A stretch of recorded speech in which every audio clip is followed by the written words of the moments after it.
Hi friends, ఈ వీడియోలో మనం కిచెన్లో చిమ్నీ ఇన్స్టాలేషన్ అండ్ డెమో ఎలా ఉంటుందనేది చెప్తాను నేను మీకు. ఇక్కడ కనిపిస్తుంది కదా, ఎలికా బ్రాండ్కి సంబంధించిన చిమ్నీ ఇది. Auto clean motion sensor chimney ఇది. ఫిల్టర్లెస్ ఉంటుంది, మనకి దీని కింద ఫిల్టర్స్ ఉండవు. దీని సక్షన్ పవర్ వచ్చేసి 1400 cubic metre suction power.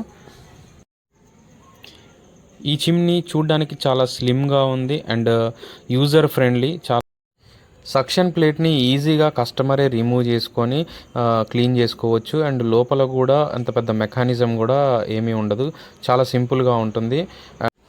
Outlet pipe connecting hole 6 inches size ఉంటుంది. అంటే మనం ఇందులో 6 ఇంచుల అల్యూమినియం పైప్ పెట్టుకోవచ్చు, లేదా 5 ఇంచుల అల్యూమినియం పైప్ కూడా పెట్టుకోవచ్చు. కానీ మధ్యలో ఒక రెడ్యూసర్ వేసుకుంటే సక్షన్ అనేది ఫ్రీగా ఉంటుంది, నాయిస్ కూడా ఎక్కువ రాదు. మోస్ట్లీ అల్యూమినియం ఫ్లెక్సిబుల్ ప్రిఫర్ చేయండి, ఎందుకంటే మీకు హీట్ ప్రోడక్ట్ కాబట్టి అంత ఇబ్బంది ఉండదు. మీరు మామూలుగా పీవీసీ ఇట్లాంటివి మెటీరియల్ వేస్తూ ఉంటారు, అదంత యూజర్ ఫ్రెండ్లీ కాదు. Aluminium flexible is the best one.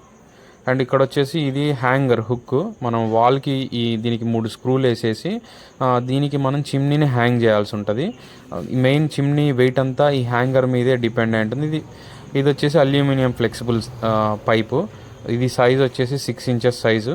And ఈ అల్యూమినియం పైపుకి పెట్టాల్సిన క్యాప్ అనమాట. అంటే లోపలికి ఎలుకలు, బల్లులు ఇట్లాంటివి వెళ్ళకుండా, పిట్టగూళ్ళు పెట్టకుండా బాగుంటుంది.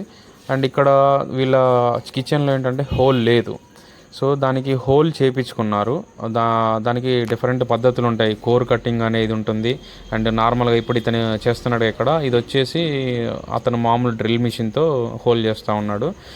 జనరల్గా ఇలా కూడా చేసుకోవచ్చు, బట్ ఏంటంటే కోర్ కటింగ్ మిషన్ అనుకోండి, చాలా నీట్గా వస్తుంది అండ్ మళ్ళీ రీవర్క్ చేయించవలసిన అవసరం ఉండదు. డైరెక్ట్ పైప్ అందులో ఫిక్స్ చేసుకోవచ్చు. బట్ ఇలా చేస్తే ఏంటంటే నీట్గా చేస్తే నో ప్రాబ్లం, కానీ మోస్ట్లీ ఇలా చేయడం వల్ల రీవర్క్ మళ్ళీ సిమెంట్ పూసుకొని మళ్ళీ పెట్టుకోవాల్సిన అవసరం ఉంటుంది అన్నమాట. ఇక్కడ కిచెన్లో ప్రొవిజన్ సరిగా లేక ఒక చిన్న కబ్బోర్డ్లో చెక్కతో వెనక బ్యాక్ సపోర్ట్ పెట్టించాల్సి వచ్చింది. ఇది కబ్బోర్డ్ చెక్క బ్యాక్ సపోర్ట్. దీనిపైన చిమ్నీ అనేది హ్యాంగ్ అవుతుంది.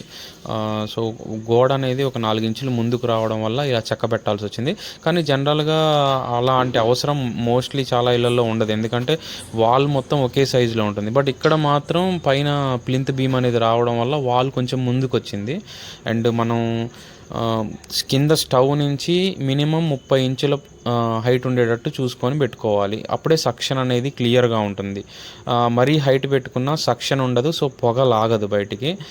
మరీ కిందికి పెట్టినా మనం ఏదన్నా పెద్ద గిన్నెలు, కుక్కర్లు ఇలాంటివి పెట్టేటప్పుడు కొంచెం ఇబ్బంది అవుతుంది అనమాట, మన తలకి తగిలే ఛాన్స్ ఉంటుంది.